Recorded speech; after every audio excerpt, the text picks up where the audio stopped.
नमस्कार जय जगन्नाथ आउ गोटे न्यू वीडियो को आपण मानक स्वागत। आज हूँ महाशिवरात्रि तो शिवरात्रि थिबारु घंटारू देखंतु समय होती 3:15 मोर टिके ठाकुर को गाधे देवार थिला तो आम 2:30 उठिकी 3टा जमी बाजला आम झील को डाकिली पूजा आम 4टा भितर घर गोपाल पूजा सारी सारूँ।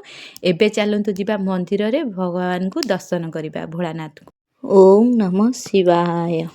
प्रभु तम पाई गीतटी गाउची जदि किछि भूल थाए क्षमा करिव प्रभु। बौल फूल रे माळ गुंथिची बांधिबी तम जटारे तयाग घाटरू जल आनिची ढाळिबी तम मथारे 108 बेल पतर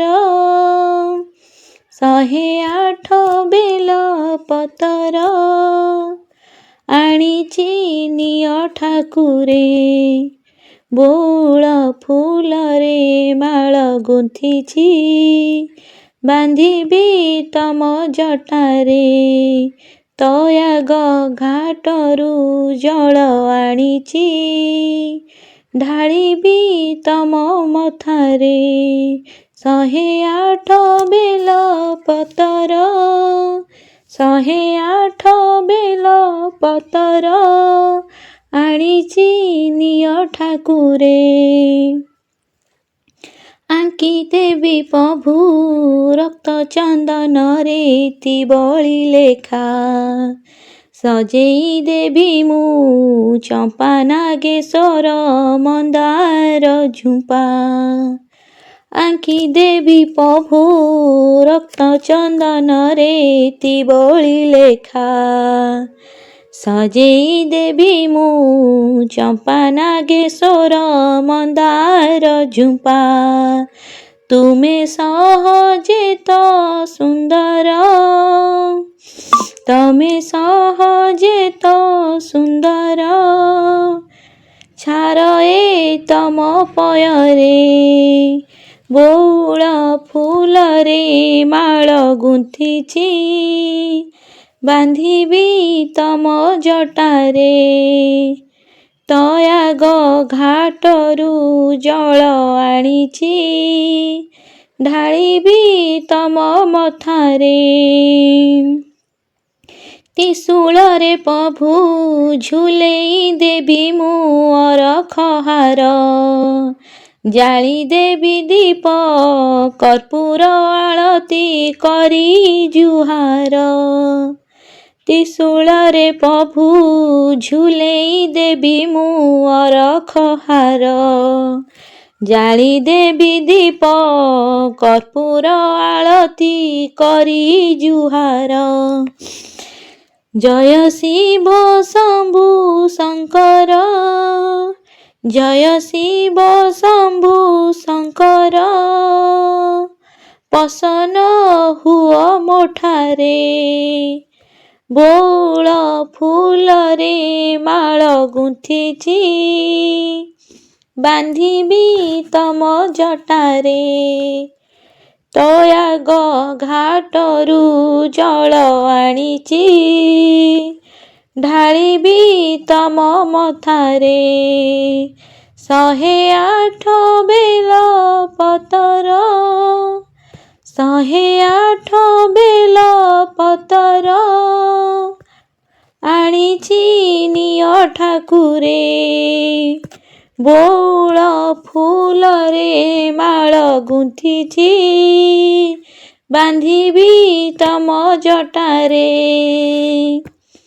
बांधिबी तम जटारे।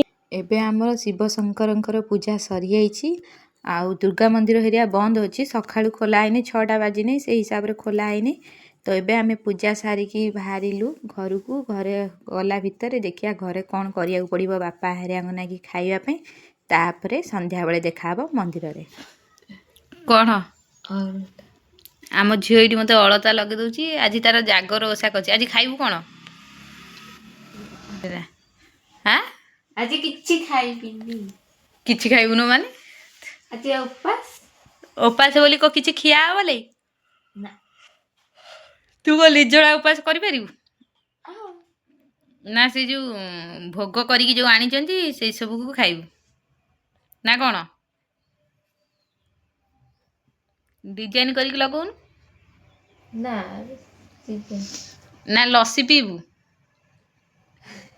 ସାଇକେଲ ମାରିକି ପଳେଇବୁ ଆଣିକି ପିଇ ପାରିବୁ ନା ପଇସା ନେଇକି? ହଁ ଆମେ ଯୋଉଠୁ ଲସି କିଣିଥିଲେ ହଁ 50 ଟଙ୍କା ନେବ ସିଏ, ପଳେଇବୁ ଗୋଟେ ଗ୍ଲାସ୍ ପିଇ ଦେଇକି ପଳା ଆସିବୁ।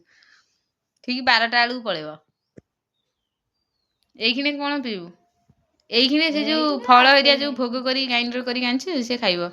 ତାର ଏଇଟା ଫାଷ୍ଟ ମାଘ ମାସର ମାନେ ଜାଗର, କାହିଁକିନା ସେ ଆଗରୁ 2-3 ଥର ଜାଗର କରିଛି, କିନ୍ତୁ ଯେଉଁଠୁ ମାଘ ମାସ କରିନଥିଲା ମୁଁ ତାକୁ କହିନି ମାଘ ମାସ ଷ୍ଟାର୍ଟ କରିକି ତାପରେ ଯାଇକି ଜାଗରଟା କାହିଁକିନା ସେ ବେଳେବେଳେ ଖାଇଦିଏ ପିଆଜ ରସୁଣ ହେରିଆ।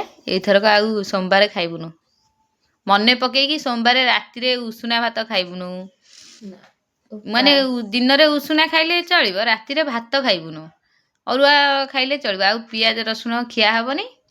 ଆମିଷ ତ କଦାପି ନୁହେଁ, ଆଉ ପିଆଜ ରସୁଣ ଖାଇବୁନୁ। ବାହାରେ କାହା ଘରେ ଖାଇବା କଥା ବି ନୁହେଁ। ମନେ ରହିବ ତ? କଲେଜ ଗଲେ ଖାଇଦେବା। କଲେଜ ଗଲେ କ'ଣ ଖାଇଦେବା? ଦୋକାନରେ ସେଇଭଳିଆ ପୁଣି କରିକି ଦଉଛନ୍ତି ନା ନାଇଁ, ସେଟା ପୁଣି ଖାଇବା ବାଧ୍ୟ ନା। ଦୋକାନରେ କ'ଣ ପିଆଜ ରସୁଣ ଦଉଛନ୍ତି? ସାଧା ଦୋକାନରେ ସାଧା ଦେବେ ନା। ଆଉ ହଉ ତୁ ଅଳତା ଲଗେଇଦେ, ତାପରେ ଜୁସ୍ ବନେଇଦେବୁ ଖାଇବୁ। ଆଉ ଗୋଟେ ପିଲା ଜାଗର କରିକି ଏମିତି ଥକି ଯାଇଛି ଯେ ସିଏ ପୁରା ଶୋଇପଡ଼ିଛି। ନାଇଁ ସେମିତି ନୁହେଁ, କାହିଁକିନା ଛୁଆଟି ମୋର 3ଟା ରାତିରୁ ଉଠିକି କାମରେ ଲାଗିଯାଇଛି। ତାପରେ ଜାଗର ପାଇଁ ସିଏ ବି ସବୁ କାଲି ଭୋଗରାଗ କିଣାକିଣି ଭଲ ମନ୍ଦ କଲା। ତ ହେଉଛି ସେଥିଲାଗି ସିଏ ତାର ଆସିକି ତାର ଶୋଇଛି। ମୁଁ ଭାବୁଥିଲି ତାକୁ ମନା କରିମି ଶୋନା, କିନ୍ତୁ ତାପରେ କହିଲି ନା ସେ ଛୁଆଟି ଶୋଉଛି, ଶୋଇପଡ଼ୁ, ଆଉ ଯେଉଁ ଏକ୍ସଟ୍ରା କାମ ଅଛି ମୁଁ କରିଦେବି। ତା ଭିତରେ ଭାଉଜ କହିଲେ ଟିକେ ମନ୍ଦିର ଯିବା ପାଇଁ, ତାଙ୍କୁ ଟିକେ ନେଇକି ଯାଇଥିଲୁ ପୁଣି ମଣି ମନ୍ଦିର, ଶିବ ମନ୍ଦିର। ତ ତାଙ୍କୁ ଏଇଠି ମଣି ମନ୍ଦିର ଟିକେ ଦର୍ଶନ କରିକି ଆସିଲା ଭିତରେ ବାପାଙ୍କ ନାଗି ରୋଷେଇ କରିବାର ଥିଲା।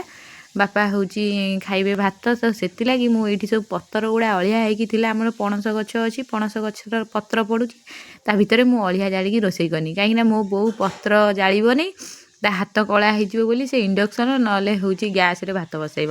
ମୁଁ ସବୁ ଏଇଠି ଅଳିଆ ଜାଳିକି ଭାତ ବସାଇଲା ଭିତରେ ଏଇଠି ଆମର ଯାତ୍ରା ହେଇକି ସବୁ କପଡ଼ା ଅଛି, ସବୁ କାମ ସାରିକି ପୁଣି ବାହାରିକି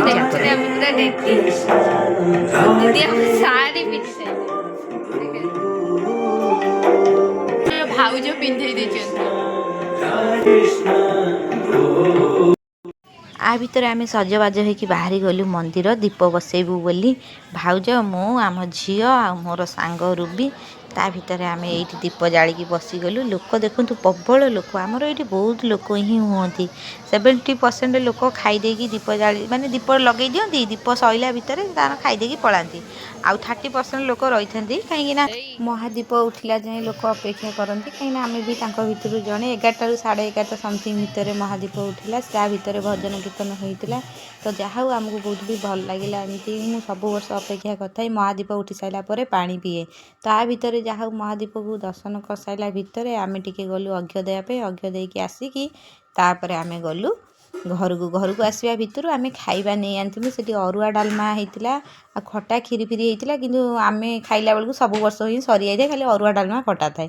ତ ଅରୁଆ ଡାଲମା ଖଟା ଆଣିକି ଆମେ ଆସିଲୁ ଖାଇବା ପାଇଁ। ଆ ଭିତରେ ମୁଁ ଡ୍ରେସ୍ ଫ୍ରେସ୍ ସବୁ ଚେଞ୍ଜ କରିସାରିଲା ଭିତରେ ଆମ ଝିଅ ତାର ଏଇଠି ବସିଗଲା ଖାଇବା ପାଇଁ।